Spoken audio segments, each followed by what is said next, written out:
वहाँ पे भी जो हम दुनिया को ये बताते हैं जी, ईरान देखें जी, ये होगा जी, वो होगा जी, करप्शन कोई नहीं है, ज़ीरो करप्शन है, इतनी पाबंदियों के बावजूद भी ईरान चल रहा है। सोशल मीडिया पे पाकिस्तान में कंपेन चल रही होती है, इतनी पाबंदियों के बावजूद फिर भी ईरान की इकानमी मजबूत है, लेकिन वहाँ पर जी हम देखते हैं जी करप्शन नहीं है इसलिए, लेकिन वहाँ पे भी करप्शन अरूज पे है। बहुत आवाम बहुत सड़कों पर निकली हुई है, धरने हैं, एहतजाज है, भूख है, गुर्बत है, रक्सा है, वहाँ पे भी भूख अफलास, हर चौक पे जाके देखें, बिजली के बिल वहाँ पे लोगों को ज़्यादा पैसे नहीं हैं,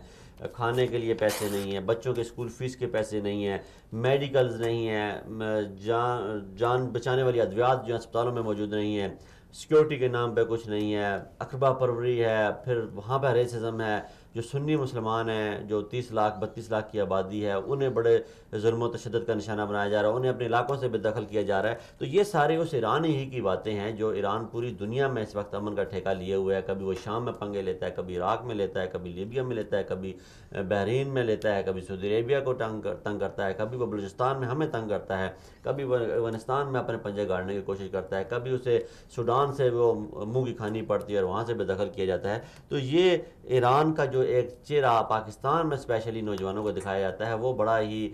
खूबसूरत चेहरा बना के दिखाया जाता है। हालांकि ईरान ऐसा नहीं है, बड़ा ही भयानक चेहरा उसका। जैसे दूर से चांद को खूबसूरत दिखाया जाता है, लेकिन अगर साइंसदान जो कहते हैं पास जाएं तो चांद की वो सरजमीन जो है गदली है, मट्टी है, धूल है, बेरौनक है, ना ज़िंदगी है वहाँ पर, ना सांस है, ना ऑक्सीजन है, ना कोई दरख्त है। इसी तरह यही मिसाल आजकल मैं अपने पाकिस्तानी नौजवानों को दूंगा कि जो दिखाया जा रहा है वैसा कुछ नहीं है। वहाँ भूख है, वहाँ पे जुल्म सितम है, वहाँ पे ज़्यादती है, वहाँ के जो लीडरान हैं वो यकीन करें कि वो करप्ट हैं। वो सियासत को, अपनी सियासत को बचाने के लिए, अपनी सदारत और अपनी मनसब को बचाने के लिए मज़हब का इस्तेमाल करते हैं और बेदरेग करते हैं। वो उनसे बड़ा ज़ालिम और कोई नहीं है इस वक्त